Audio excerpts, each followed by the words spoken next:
Today we are talking all about drama, discourse. I am serving tea, and the tea is hot, or at least lukewarm because hot tea will burn your tongue. See, and now I want tea, which is ridiculous because it is 98 degrees outside.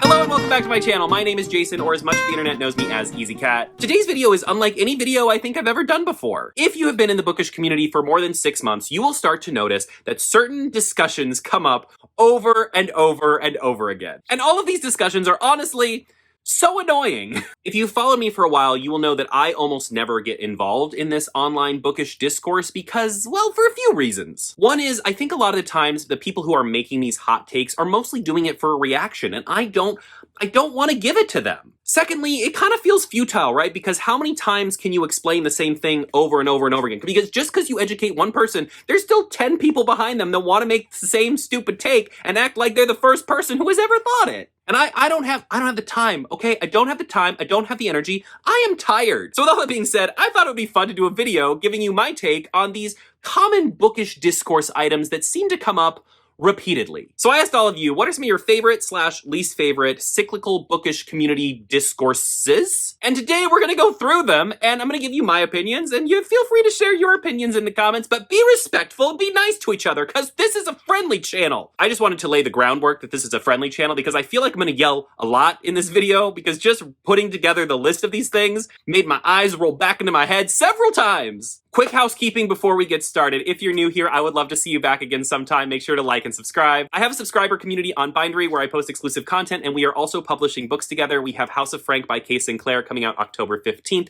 and then we have Of Monsters and Mainframes coming out in spring of 2025 by Barbara Truelove. If you're interested in being part of my subscriber community and helping me to make even more fun content for you in the future, I'll put a link to that down below. I also have a free to join Discord, a free to join book club, and a free to join anime club, and I'll put the links to those down below as well. All right, I'm ready to be angry. Are you ready to be angry? I'm ready to be angry. Let's get started. What a fun idea for a video this was, huh? Like, let's just all be angry together. All right, okay, I made a list. All right, first up, if you're reading too many books, you're either not retaining them or lying about reading them. Why did I start with this one? Because this is one of them that makes me the most angry. First of all, reading is not a competition. People that get angry at people who read a lot or read fast or whatever, like, what is your problem? Why do you feel like you have to compete with other people who are reading? Why? It's just, who has the time? Here's the thing, people read at different speeds. Some people read at slower speeds, some people read really fast. I know for a fact that a lot of the reading I do, and don't worry, this is on the list too, I read using audiobooks because I'm dyslexic. And with audiobooks, I'm just able to read faster because I usually have the book in my hand and I'm listening and I'm reading along, and it helps me read quicker. And I do that because it makes reading much easier and more enjoyable for me. But I can't imagine the kind of person you have to be to get online and see someone say, hey, I read 8 books this month. Hey, I read 10 books this month, and be like, liar! Why? I get that this comes from a space of jealousy, for sure, right? Like, there are people who, because they're slow readers, they can't possibly imagine that someone could read that many books, or they're upset that someone read that many books, and they have to devalue that because they didn't read that many books, and they feel insecure about that. And listen, I think that feeling of insecurity, of feeling like, oh, I wish I could read that many books, I totally get that. When I was younger, I was a very slow reader. I've only become a faster reader because I read so much and so often that I feel like it's kind of a muscle that you build up over time. But to take that insecurity and turn it into being a bully, I mean, I guess that's what we did in elementary school, and so we just brought that into adulthood, I guess. So that's fun. The thing you have to remember is that reading is not a competition. So there's no point in lying about how many books you read. And also, here's the thing, worst case scenario, let's say that someone is lying about how many books they read. Maybe, let's say that there is this awful, evil person who gets online and is like, I read 30 books in May, and secretly they're like, I didn't read any of these. Who cares? How does that hurt you? How does that affect you in any way? You just go, oh great, you read 30 books. Swipe. It literally doesn't affect you. I feel like a lot of the things we're going to talk about today are going to come down to it doesn't affect you in any way, shape, or form. But it's just madness to like get on your high horse and be like, they're lying. Anybody that reads more than me, anybody that has any different experience in their life than me is a liar. You sound insane, and I'm concerned for you. I do want to stop on the retention aspect of this, right? Because people will say, like, if you read too many books, you're not retaining any of it. Now, here's the thing. I don't think retention has anything to do with how fast or slow you read a book. I have read books super quick and remembered every little detail. I have read books that have taken me a whole month to read. For whatever reason, I'm reading them for a book club or whatever, and I've had a harder time retaining those. It really just comes down to your retention level, your memory level, and really the book. Like, I'm much more likely to retain a book that I really loved and that I just really obsessed over than I am to retain a book that I felt really meh over. In fact, I can usually tell by the end of the month when I do my reading wrap-ups if I loved a book or not based on how much of it I remember. The less I remember of a book, the more I think, wow, that book just really did not stick with me. That book did not have a huge effect on me. I must not have loved it that much. But if a book stays with me and I can remember it for a long time and I keep thinking about the characters and the moments in the book, that's how I know I loved that book, because it really left an impact. Like, I retained it because I loved it and enjoyed it so much. That being said, sometimes I also retain books because of how wild they are. Like, there are books that are lodged into my brain for all the wrong reasons and they will never leave. But once again, how well someone else retains what they read has nothing to do with you. It literally affects you in no way. I truly believe that a lot of the people who get online and say things like, people who read a lot are lying about it, or people who read a lot aren't retaining what they're reading. I really truly believe that that just comes from a place of insecurity and being upset that they are not reading at that at that level of books. And you have to also remember, it's not even always about reading speed. Different people prioritize different things, and different people have different times. Like, I follow a woman on BookTok who reads a ton of books every month, right? A ton. And I could easily be like, there's no way she reads that many because I don't read that many. She is retired, and the main thing that she does with her days is read books. So yeah, she's gonna read a lot of books every month because it is her main hobby, and she's retired, so she has a lot of time to do it. There are people on the other end of the spectrum who are working and are parents, and maybe they only have time to read a little bit a day, or even a little bit every few days. They're going to read less books. And I'm not going to say they're lying because you only read one book this month? You're lying. You must have read more than that, liar. See how silly that sounds? We don't do it the other way, right? Like, if you watch a whole bunch of movies or TV shows in a month, you don't find people that are like, there's no way you watched all those. There's no way you binged that entire TV show in one day. You must be lying. I mean, I'm sure those people exist. I'm not really in the TV movie space of content creating. I'm sure those people exist because there are jerks in every corner of the internet. in every area of the internet, there are people that are just have like the wildest takes. In conclusion, some people read more, some people read less. It doesn't affect you. Move on with your day. Thank you for coming to my TED Talk. Oh my God. Y'all, that was only the first one. I'm already so upset. Those people just drive me crazy. Why do they have to say these things? And recently there was a guy on BookTok who made one of those videos who was like, people who read this many books are lying. They're all liars. I don't believe it. And then a bunch of people got mad at him and called him out for being ridiculous, and just basically saying that people were just like out here accusing people with fingers. It's like, you're a liar and you're a liar. People got mad at him, and then when he made it in a video and was like, wow, BookTok is so mean. I made a very funny joke, at which no point in his video was it like, this is a joke, right? I made a very funny joke and nobody got it.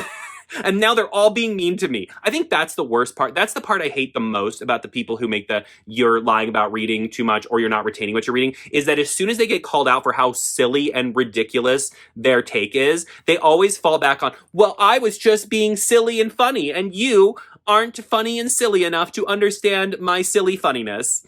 Shut up. All right, next up. Audiobooks don't count as reading. Why do you care so much? Why do you care so much? Why do you care so much? Here's what I will say. So as someone with dyslexia, audiobooks allow me to read many more books that I would ever be able to or have the patience to read if I wasn't using audiobooks. Audiobooks for me are very much a tool that I use to help with my disability. And a lot of people use audiobooks for their disability. And a lot of people just listen to audiobooks because they enjoy audiobooks because audiobooks are delightful. And I think, first of all, when you say that audiobooks are not real reading, okay, sure. Audiobooks, technically, you're listening to the book. And when you're sitting here with the book in front of you, technically, you're reading the book. All right, but like, you're ingesting the story either way. The same words are going into your brain and you're processing them. And studies show that listening to an audiobook and reading a physical book actually activate the same part of your brain. So all of it is reading. All of it is reading, okay? Why does the semantics of the word matter to you so much, okay? And it's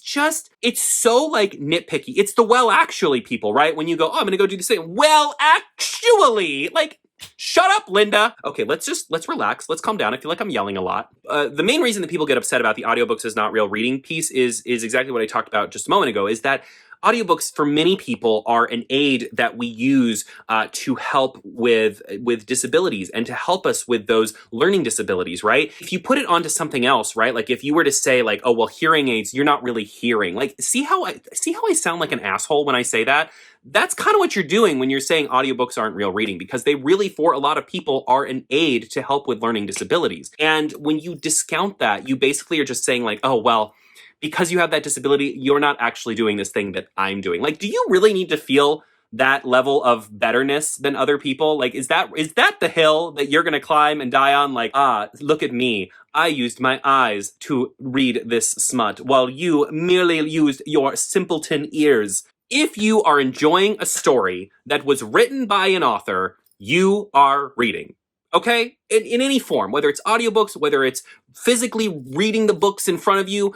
I love to do what there's a better name for this, but I always call it like buddy reading with audiobooks, where I listen to the audiobook while I like read the text in front of me. Like I'll have the book in front of me and then I'll have the audiobook in my ears. This is super helpful for my dyslexia. I find that it really helps me focus. I actually have found that it's helped with me being able to read things without listening to them better. Like I feel like it's a really nice coping tool for my dyslexia. It just really works great for me. When people are like, audiobooks aren't real reading, it's just, why do you care so much? See, here we are once again. Why do you care so much? How is this affecting you? I want to know, how is this actually affecting you? That someone is experiencing a story in a slightly different way than you experienced it. How is that hurting you? It's not. Let me just answer that question for you. It's not affecting you at all. So maybe get down off your high horse, go read your little books. And if you've never, listen, some people don't enjoy audiobooks, right? Like they're just like, oh, I can't really do audiobooks. And some people only do audiobooks. And a lot of people like myself do somewhere in between. And we're all reading and we're all enjoying a good story. So maybe stop trying to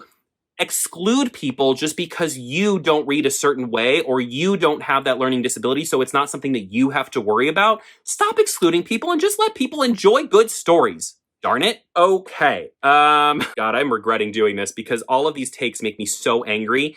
And I'm getting all worked up. Look, I'm getting red. I'm getting red in my face. All right, so the next one is BookTok is ruining literature / turning reading into fast fashion. Okay, so I want to preface by saying a little bit of this. I don't agree with this, but I get it a little bit. And I think, the reason I say that, whoa, calm down. I see you typing an angry comment. Calm down. The reason I say that is because I can see a little bit where this comes from, because ever since I joined BookTok back in 2020, the amount that I read and the more tuned in I am to the book world is so much greater than it was before I got into BookTok. So back when I was just like a casual reader, before I was part of the bookish internet space, I was maybe reading like a book a month, maybe. Like I would pick a book every month and I would just read that book throughout the month, and that was what I did. But now that I'm in these bookish spaces, I read a lot more every month, and I'm much more dialed into like new releases and what's coming out, and I want to read the new stuff, and I want to see what everybody's talking about, and I'm excited to see like what is trending on BookTok. And so because I have had that experience,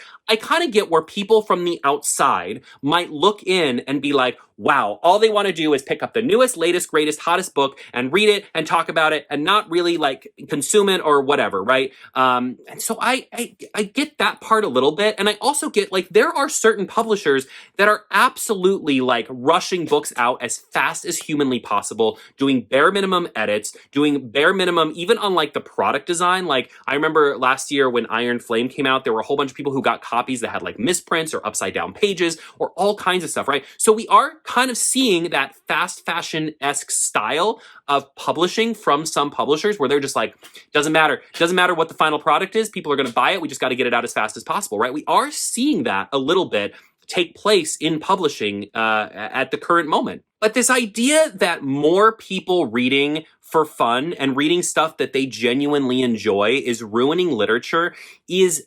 absolutely insane.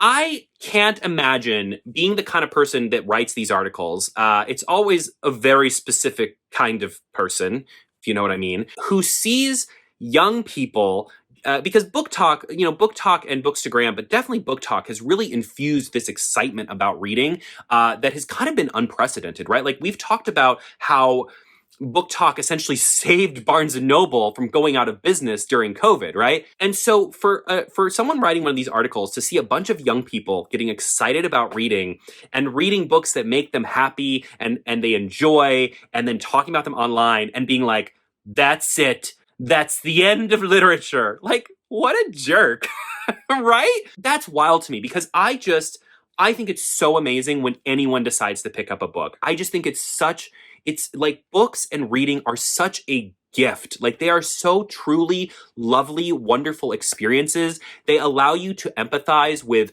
people and places and stories that you may never encounter in your real life. They allow you to see into other people's worlds and minds. I just think books are so powerful in all their forms. And so for someone to say, oh, they're not reading the classics that I deem to be the best books, and they're reading new books, and they're enjoying reading, oh, literature is doomed. It's so silly. And here's the thing is there are still so many books being published that are considered literature, right? That are like very esteemed, like very well written, well regarded, and in all different genres. There are books being released every week, because books don't really come out every day, but every week.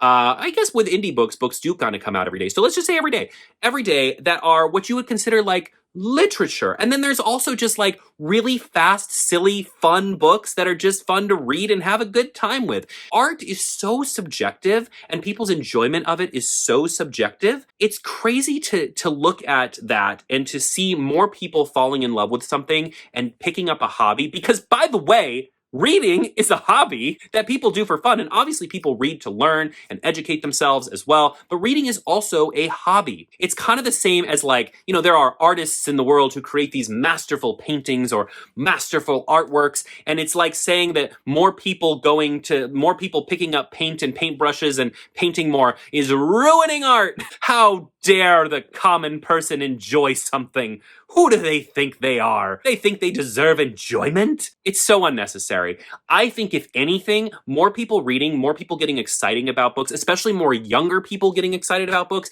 is such a gift. It is such a joy.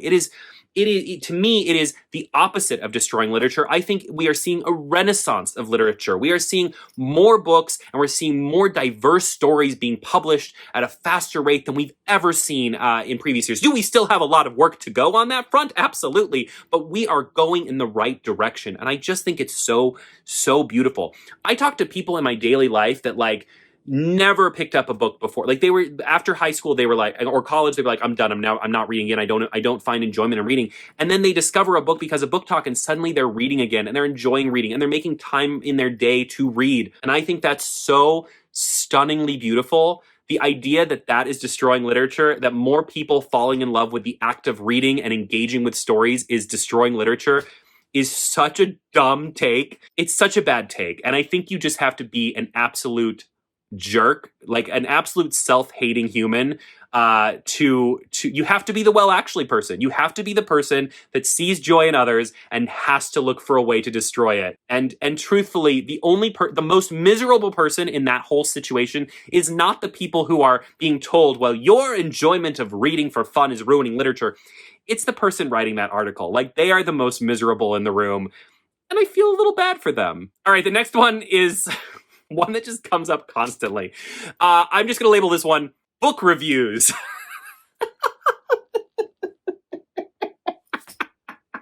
Let's start just with the basic idea of reviewing books. We often see where people will say, if you're going to review a book, you can't review it negatively, right? And we're going to do some offshoots of this. So don't worry. Hopefully I get to your favorite. I hope I get to your favorite version of the book review discourse.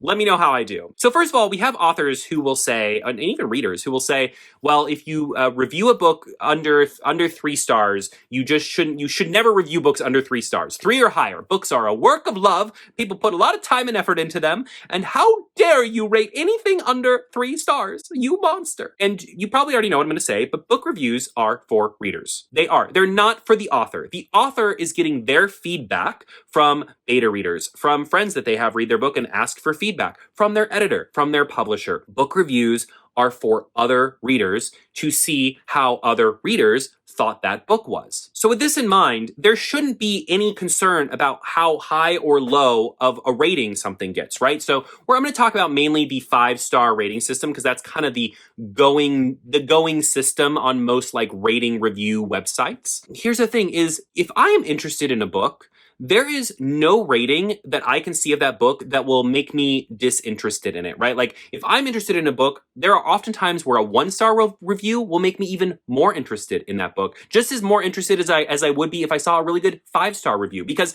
everybody has different tastes, right? Books are art, art is subjective, people react differently to different art. And so sometimes I'll see a 1-star review of a book I've been interested in, and because of what they talk about in that review, I'll be like, well, the things they don't like are things I like. So I definitely want to check this out, right? There is no star rating you could give a book that another reader could give a book that would make me say, absolutely not, I'm not going to read this book. But let me tell you what will make me not read a book so fast. If an author starts complaining about the reviews that people are leaving on their book and starts like harassing people that are reviewing their book negatively, I will never read that author's work. Ever.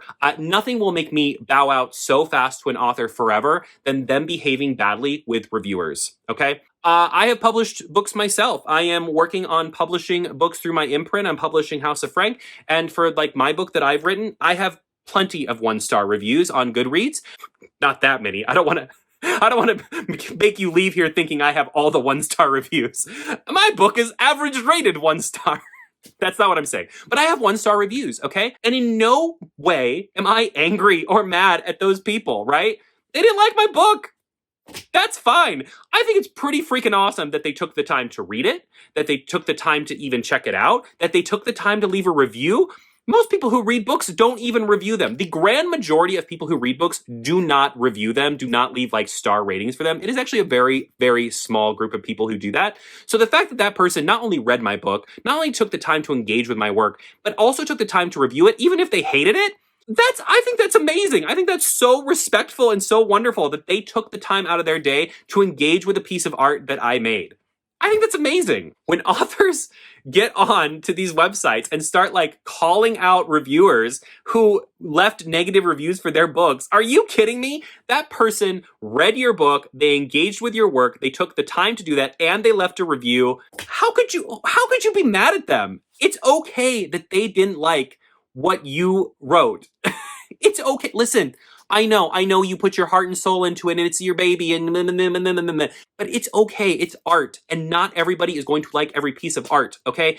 And the other thing is, I think we have to remember that even though art is subjective, there are ways to look at art and determine quality. Like there are like ways that we can use and things that we look at that we can see that, certain writing is better or worse than other writing, right? Now, that's not to say that has nothing to do with our enjoyment.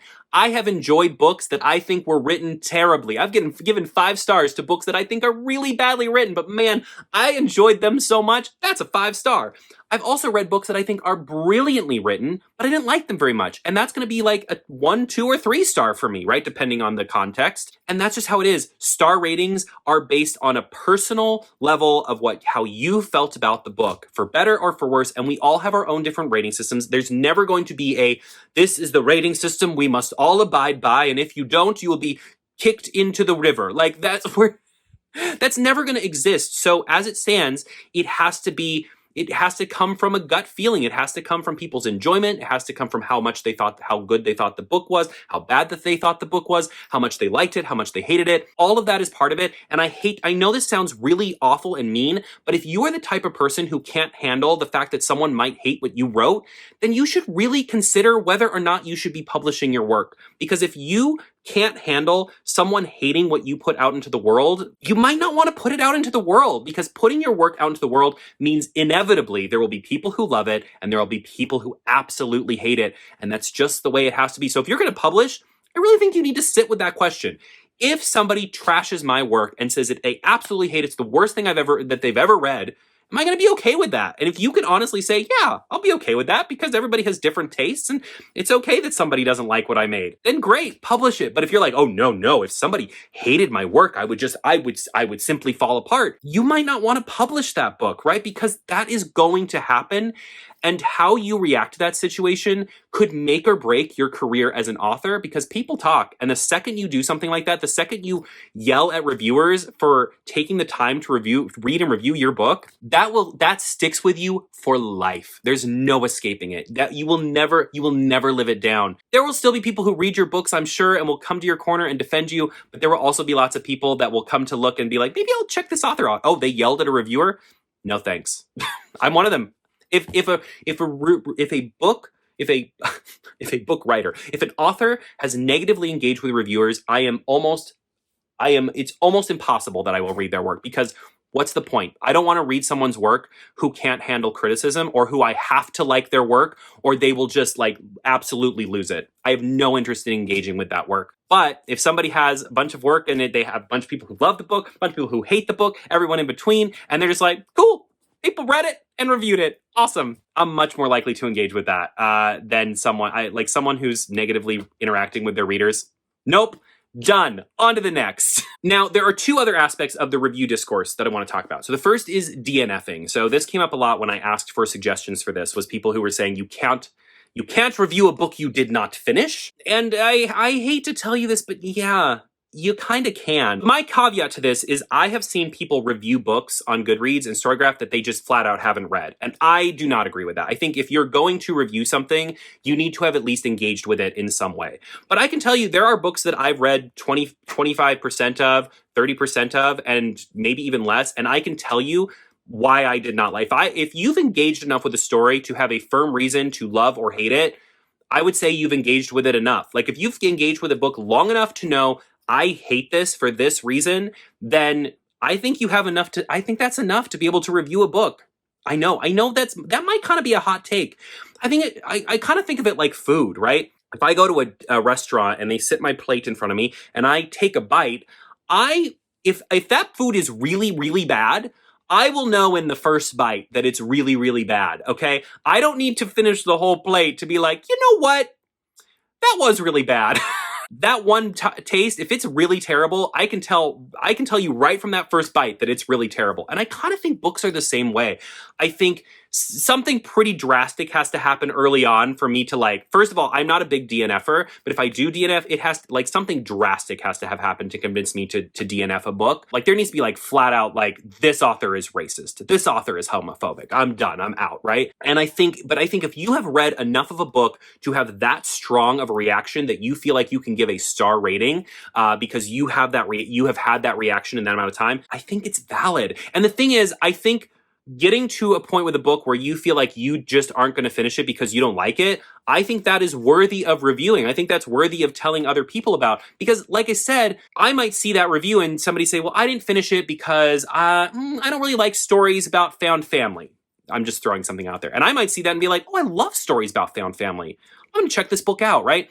I think it comes down to the same thing with one-star reviews. I think it's okay. I'm fine with it. Because again, reviews are for the reader. They're for readers to see how other readers felt. And I think the emotional reaction to say, I'm not going to finish this book that I started, I think is worthy of talking about and worthy of sharing, because other readers can look at that and get an idea of is that something that I would not want to engage with, or, oh, well, they didn't like this, but actually I like that thing, so maybe I'm going to check it out. Reviews are for readers. So yeah, I think it's okay to review books that you DNF. By the way, DNF means did not finish. I don't know if I mentioned that. Sometimes people don't know these little terms. DNF means did not finish. So we're talking about if you started a book, did not finish it, but then reviewed it. The last part of this review context that I want to talk about is reviewing arcs.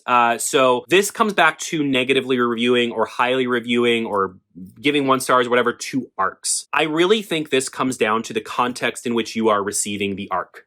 If you are receiving an ARC, so an ARC is an advanced reader copy. This is something that is sent to book reviewers so that they can review something and they can like leave reviews for books before the book comes out, because a lot of publishers like books to have some reviews on their page before the book comes out so that new readers can get a feel for if they would like the book or not. If you are receiving an ARC in exchange for an honest review, then absolutely you can leave any review you want. 1 star, 2 star, 5 star, red star, blue star, I don't know. It's a Dr. Seuss novel. I think where this gets a little confusing is sometimes ARCs are sent out to people specifically for the purpose of promotion, okay? So let me give you some context. Let's say I received an ARC today from a publisher and they said, we're sending this to you in hopes of receiving an honest review. That means I can say whatever I want. Honest review, you got it. Here's my honest review. Here's another scenario. We're sending you an ARC of this book because we would like you to promote this book, and they might even be paying they might even be paying me to promote this book, right? We're sending you an ARC of this book in order to promote this book, and hey, here's where we actually have a budget. Here's what we're going to pay you to promote this book. Review and promotion are two different things. If I'm being sent an ARC to promote, then I am going to say positive things about it because I'm promoting it. And if I don't feel comfortable saying positive things about it, like if I read that ARC and I'm like, I don't like this, I'm going to tell the publisher and say, hey, I don't think you want to pay me to, I don't want to work on this because I don't think this book is for me. And I think you'd be better off working with someone else who likes this book. And I know not all reviewers are as transparent as that, but that is kind of what I do. Promotion and reviews are two different things. So I think it really comes down to how you're getting that ARC. But if you are getting the ARC in exchange for an honest review, then an honest review you shall get. If you're receiving an ARC in exchange for promotion and that is agreed upon by both parties, I think that has to come into play of like, I'm not going to make a video promoting a book and then just trash it. That's not really what we agreed upon. But an honest review, which most ARCs, I'm going to tell you right now, 99% of ARCs are sent in exchange for an honest review. And that is exactly what they should get. Whether that's a 1 star, whether it's a 5 star, whether it's somewhere in between. That's what an honest review is. It's honest. It's not an honest review as long as it's over 4 stars. No, that's not an honest review. That's like weird twisting of narrative. Honest review is an honest review, and it should absolutely stay that way. I think that's everything for reviews. We talked about reviews a lot, but review discourse comes up a lot. So let's move on to something else. The next one is going to be very quick because we already kind of talked about this with audiobooks, but the other one that I got a lot of people talk about was graphic novels or manga are not reading. Why do you guys care so much? Here's the thing. I think it's all reading. I think if you're reading words in some way through your eyes, through your ears, whatever, you're reading. I think manga and graphic novels are incredibly powerful for getting people into reading, whether it's adults, but also I think young people. I think a lot of times when I talk to people who have kids or middle graders or even high schoolers who are having a hard time getting into reading, I think manga and graphic novels are a great place to start. They're very visual mediums of storytelling, but they still have that narrative structure of a book. They still have the flipping of pages, it's still a reading process. I absolutely think they're reading. And I think if you don't, again, it's this weird feeling of superiority. Like, well, I read real books. Nobody cares. Nobody cares what you do. Just like you should not care how other people are enjoying their stories. Leave people alone. Let them live their life. Manga and graphic novels count as reading. Done, done, done. Moving on. The next one I hear a lot. I feel like I hear a lot less nowadays, but that might just be my For You page. But essentially, BookTok is the same 5 books. Now, I haven't been on YouTube long enough to know if this is a cyclical discourse that comes up on YouTube. Maybe it is. But on BookTok, we see people a lot of times say that BookTok is the same 5 books. Oh, BookTok just talks about the same 5 books over and over again. They don't read anything else. That's a lie. What I think a lot of people still don't realize, even in this day and age, even in the year of our Lord 2024, is that your For You page on YouTube, on TikTok, on Instagram, on Threads is determined by you, the content you engage with. So if you only engage with the really popular books, you're probably only going to see the really popular books.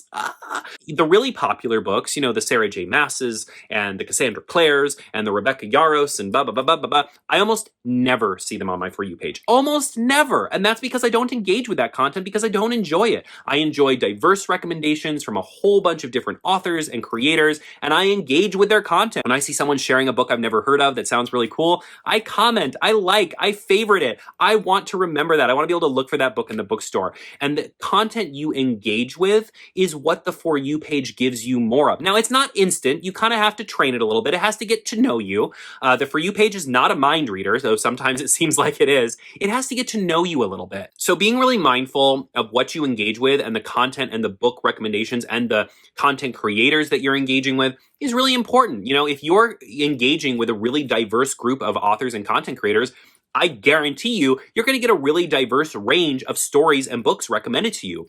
If you are only sticking to those people who are talking, like, oh, I found someone who's talking about the same 5 books, but they're a book person, I guess I should follow and like every single one of their posts and comment on all of them, the algorithm's just going to give you more of that. And here's the other kind of thing that I feel like a lot of people on BookTok say they know that, like, people are always like, well, everybody knows this, but I don't think everybody knows this. So I'm going to share a secret with you. Search. Search. If there's a certain type of book that you're interested in, you can even just type in like diverse books, queer books, books by Black authors, books by Asian authors. You can look up all of these things on TikTok and you will find not only those books, but creators recommending those books.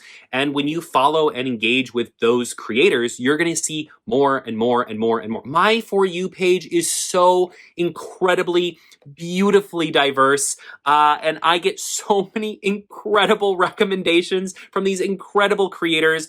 And a lot of that just comes down to, over time, finding those people, engaging with their content, liking it, loving it, sharing it, and commenting on it. And that way you get more and more and more and more of it. I promise you, BookTok is humongous. And if you are only seeing the same 5 books, it either you are engaging with that content a lot, or you might need to do a little legwork. Start searching for what you want, and I promise you it is there. I guarantee you it is there.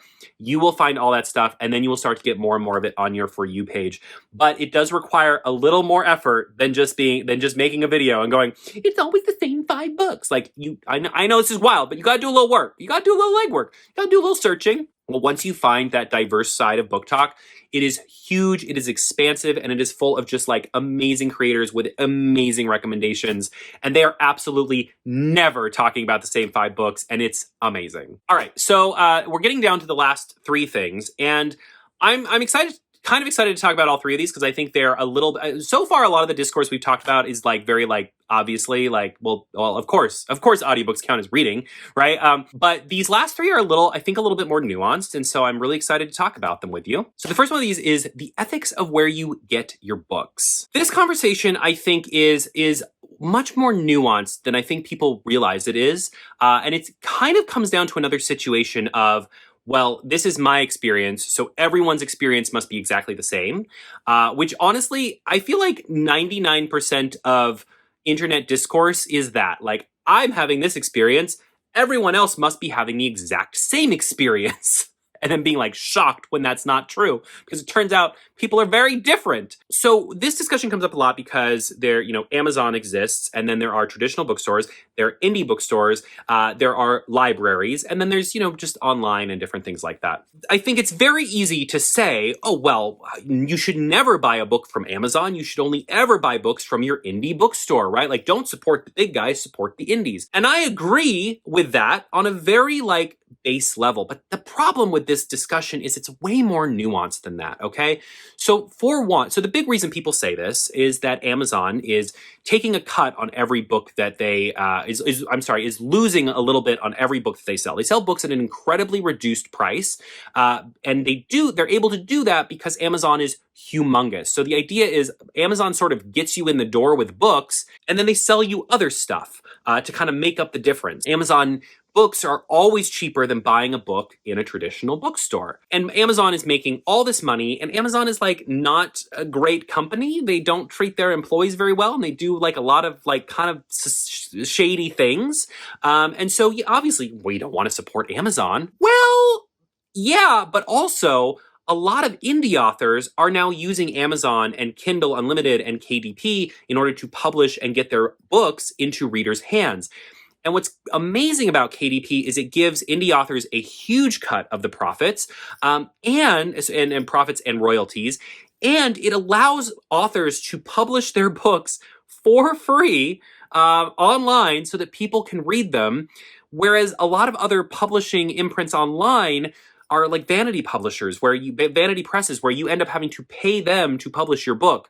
Amazon is easily one of the most, if not the most, accessible way for independent authors to publish their books, okay? Now, on the other end, we have indie bookstores. Of course, we want to support indie bookstores. We want indie bookstores to survive. Indie bookstores are incredible. But a lot of indie bookstores are really hesitant or absolutely will not sell indie books. Because independent bookstores are struggling so much, taking a chance on a new author like that, for some independent bookstores can be really hard. So you have this weird kind of nebulous zone where, yeah, we want to support independent bookstores, but also we want to support indie authors.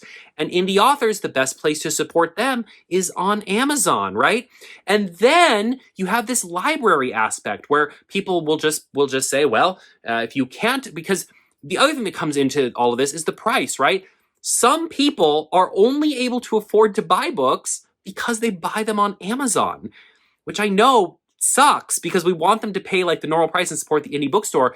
But for some people, it is either buy the book on Amazon at that reduced rate or not get the book at all. So then we might say, well, instead of buying the book on Amazon, why don't you go to your local library? Oh, that's a great solution, except not everybody has a local library that's super close to them. And also not every library has every book. And also, it's that you also can kind of contain that to the US, because here in the US, yes, we have libraries that are pretty readily available for a lot of people, but in other countries, you have to pay to have a library card. So that becomes another barrier of accessibility. And even here in the US, libraries are starting to have more and more issues with underfunding and not having certain books. And there are, certain governments and state governments are trying to ban certain books and certain types of books from libraries. So it becomes much more complicated. And here's the thing, I'm not going to give you a solution to this today. I don't have one. I don't know the solution. But what I will tell you is this conversation, I think the thing that frustrates me about this conversation is not the hot take, is not the you should never buy from Amazon or you should only buy indie, or for me, the hot take is not the problem here. For me, the problem here is the lack of nuance. This is such a nuanced conversation. Two things can be true at the same time. Amazon can be awful, but also be the best way to get indies. Independent bookstores can be the best way to support books and reading, and they can be great for their communities, but they can also possibly not have those independent bookstores. And libraries can be a great solution, but not everybody has access to libraries, and not all libraries have the funding and the access to books that we would like them to have. It's a very complicated situation. And I think what upsets me more than anything in this specific discourse is people pretending that it is a very yes or no, black or white, easy situation when it is not. It is an incredibly nuanced situation and is different depending on who you are. An indie author's take on this, an indie author who publishes on Amazon and is able to get their book into readers' hands because of Amazon, is going to have a very different feeling and emotions about this than an independent bookstore owner, right? There's so many different elements to this. This is much more of a spider web of things and cause and effect that when we try to simplify it down, we do it disservice. I think the best thing, and what I do, I'll give you the solution I do, which is that you sort of have to pick by the book. You sort of have to pick the best situation for each book. So when I go to read a book, especially if I'm going to listen to it on audiobook, the very first place I will check is the Libby app. So the Libby app is free. You can download it. It's called Libby. And you can connect it with your library card. And then you can go on there and you can actually use the app to borrow ebooks and audiobooks from your library. Okay, so the very first place I check is the Libby app to see if it's there. And if it's there, I will try to borrow it there. But keep in mind, like my library in Orlando, for example, often does not have specific books that I'm looking for. And sometimes they'll have a book, but it will be like a 6-month wait for that book. And sometimes I can wait for that. I'll just put it on hold. And sometimes I need to read it sooner for whatever reason. The next place I look, if it's an indie book, I will see if my indie bookstore has it. Though my closest indie bookstore is like 45 minutes away. So Sometimes I can get over there, but sometimes I can't. And I will say I've had really bad luck with my indie bookstore having zero interest or not being able to get in certain indie books for me. But more likely, I've had like very bad customer service issues from my local indie bookstore. So I'm less likely to go there because I feel like when I asked them for an indie book, one time I asked them for an independent book and it was something they didn't carry, and the employee rolled her eyes at me. And I was like, hello? So I don't love that. So see, but that's also like a situation for me. I am less likely to support my indie bookstore because they treat me like crap. And that's important to me. I want to be treated nicely by a store that I drive 45 minutes out of my way to go to when my closest Barnes & Noble is about 15 minutes away, right? So if I went all the way out of my way to be treated badly, next time I'm probably just going to go to Barnes & Noble, right? And I think a lot of people are faced with these decisions. So I think you have to do what is right for you for each particular book. And sometimes that means going to Amazon for those indies. Sometimes it means getting it from your indie bookstore. Sometimes it means getting it from your library. Sometimes it means getting it from Barnes & Noble. Sometimes it means getting it directly from the author. There are so many different avenues to get books from that this conversation is just so much more complex than only shop from here. It's just not an option for everybody. And so I think we just need to keep that in mind. I think when we have this conversation, what I would love is that we gave each other a little more grace because everybody is sort of in a different place with this specific piece of discourse. And it is not a simple discourse. It is, I mean, look, we've sat here for almost 10 minutes talking about this, maybe longer. I don't know. I had to stop my video at one point. I don't even know what time it is anymore. But this is a really complex piece of discourse. And I wish we could treat it as such. Can we do that? Please. All right, the next one is one that I've talked about before on my channel, so I'm not going to spend a lot of time on because I feel like I've made my thoughts on this pretty clear, but it is reading outside your age range. So what I mean by this is adults reading YA or adults reading middle grade. I guess we could kind of talk about like why young adults reading adult, but I feel like the issues come up a lot where adults read young adult books or middle grade books, but specifically I feel like I see this the most with young adult books, and they will sort of judge the book based on them being an adult. So what I mean by that, I talked about this in my most recent reading wrap up, I think it was, where you see this a lot. Like the most common version of this is to kind of get you on the same page as me, is adults that will read young adult books and then they'll be like, there wasn't enough spice. They're in 8th grade, Martha. There's not going to be any spice in the book. I think it is, first of all, if you know anything about me, you know that I'm a big believer in reading all different forms of age groups when you read. I love middle grade books. I think they're so whimsical and cozy and wonderful. I love YA books. I think YA books are publishing diverse stories at a much faster rate than adult books, so that makes me more interested in them. And also I think YA books do a better job of like pacing. Like YA books are fast and furious, whereas adult books take quite a bit longer to like get into the action and are usually much more slower and more contemplative. And sometimes I love that too, right? Like I read across all three of those. The thing that I think happens a lot is adults will read a young adult book and then they will judge the book harshly because it wasn't adult enough for them. So what I will, and obviously everybody's feelings and the emotions that they get, that they take away from a book are valid. And I don't want to discount that, but I do think it's important to judge books for what they are and who they are for.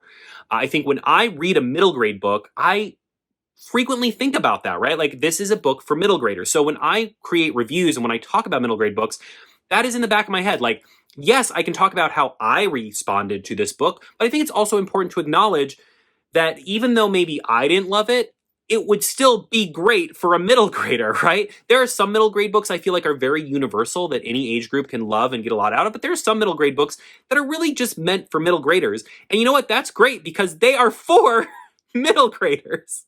And that is the most important thing, is a middle grade book should succeed best at the age that it is aimed at. A YA book should succeed best at the age group that it is aimed at. For adults to read these other genres, I think we have to be very mindful of the fact that we are reading books that are aimed at a different audience. And so our reaction to them may be colored in some way by that, right? Sometimes I'll read YA books and I'll be like, wow, these teenagers are just acting so much like teenagers. And yeah, it's a young adult book. And it's just really important to like understand that, you know what I mean?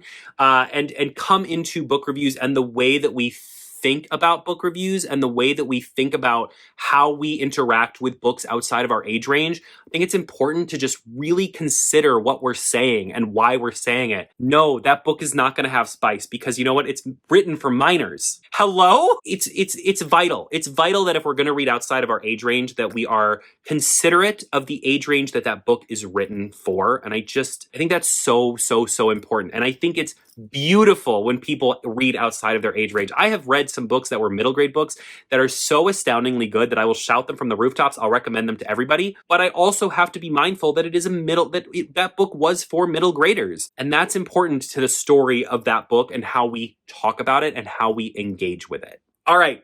Very last one, and this is a hot one. This is a hot topic. I'm gonna preface by saying that I don't have any right answers. I have some strong feelings in a couple aspects of this, but I'm ending on this one because I think it's the most complicated one, and I think it's the one that we're going to be talking about the most for the next 5 to 10 years, and that is, of course, AI. There are a lot of people that feel like all of AI is bad. AI is just bad. I happen to come somewhere in the middle. I think there are a lot of really excellent uses of AI. I think there are a lot of ways that AI is going to be used in the future and is already being used and has been being used for several years to make people's lives and jobs easier in a really effective, intelligent way. Where I draw the line, and where I think a lot of people should draw the line, is using AI for art. And the reason I think using for AI to create art is a problem is because AI is not making art, okay? AI is not creating art. AI is stealing from other artists to make something, to give you something that is a Frankenstein monster of all the artists that it stole from. That's really the big issue with using AI to write stories, using AI on book covers. That's where I'm seeing this AI discussion a lot in the board game space as well now, because a lot of AI art is starting to pop up in the board game space. Now, every time I work on a board game with, like every time I work on promotion for a board game with a publisher, I have to ask, does this have AI art? Because that's really important to me. I don't want to promote anything that uses AI art. So I'm trying to be very diligent about that. I think that's where the issue is. AI art isn't art. It's theft. It's just stealing other artists' work to make some conjoined monster art. And I think that's where people get confused. People are like, why? Well, what's the problem? Right? What's the problem? It's creating a piece of art, it's just creating a piece of art, but it's not. It's not actually creating art. It's taking a whole bunch of already made things, like not just ideas, not just already thought of ideas, but already made things, and smushing them together to make what it thinks you want. And using that and then selling it is bad. It's like if I wanted to make a painting and I went to the museum and just tore off a piece of every painting at the museum and then put them all together, that could be kind of cool, but I also physically stole those pieces from the museum. Like, I took those museum pieces, those ripped pieces out of the museum to make my art. Like, I stole something to make my art. And I think and it's not good. It's not good. The other thing is, I want artists to continue to have jobs. I want writers to continue to have jobs. I think it's funny that I've seen some authors that are like, I'm totally okay with AI art covers. Okay, will you be okay when someone writes a story using AI, like when they just tell AI to write a book for them and that gets published, and then eventually that's all we're getting is AI books, and then you don't have a job anymore? What if someone uses AI to publish a book and something you wrote gets pulled into that algorithm, and now part of your work is showing up in their work and they're getting paid for it, even though they didn't do the work, they just use an AI system that stole your work? Suddenly it doesn't feel so okay, does it? I think it's crazy that there are authors that are like, okay, I'm totally okay with AI art. They act as if that's not going to affect them at some point. There's already people trying to publish AI books on Amazon. And so this idea, like, all artists are in this together. So I think we all need to be supportive of each other in this. Like, it's not okay to have an AI art cover, because if it is, then it's also okay to have AI inside the book, And then why do we even have artists or authors at all? And I don't want to live in that world. I don't want to live in a world where stories are made by computers and not by people. I don't want to live in a world where art is made by computers and not by people.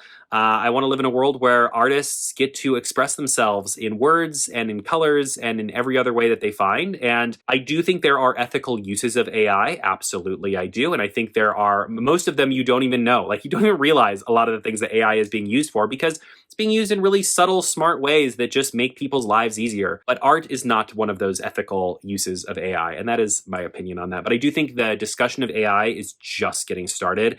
And I feel like it is going to be a fierce debate for at least the next 10 years, if not for the entire next century. I think this could be one of the biggest debates of our time, could come down to AI and its uses. And I'm scared to see how things go in that direction. But I'm also like weirdly curious to see how things go in that direction. You know what I mean? Like, almost like watching a train wreck. Like, I can't look away. I'm so intrigued by seeing how all of that will develop in the coming years. But yeah, those are my thoughts on AI, at least for now. Let me know, what are your thoughts? What are you thinking? How are you feeling about AI? Tell me everything. This was such a different video than I've ever done before. I normally am like holding up books or board games. This was so different. Let me know, did you enjoy this? Did you enjoy just me ranting and yelling? I don't think I said anything that was like particularly a hot take. Maybe I did. Maybe this is the video that gets me canceled. You never know. Thank you so much for joining me. I would love to know your thoughts down in the comments. As I said before, though, please keep it respectful. If anybody is being rude or disrespectful, I will delete that comment so fast. This page is my place. It's my home. You guys are my family. I love chatting with you. If you're mean to each other, I will not stand for it. Absolutely not. If you enjoyed this video, or if you want to watch any of my other videos, make sure to like and subscribe. As I said before, I'll put all my fun links down below if you want to check me out in other fun places on the internet. Thank you again for watching. I hope you have a wonderful rest of your day. And as always, happy reading.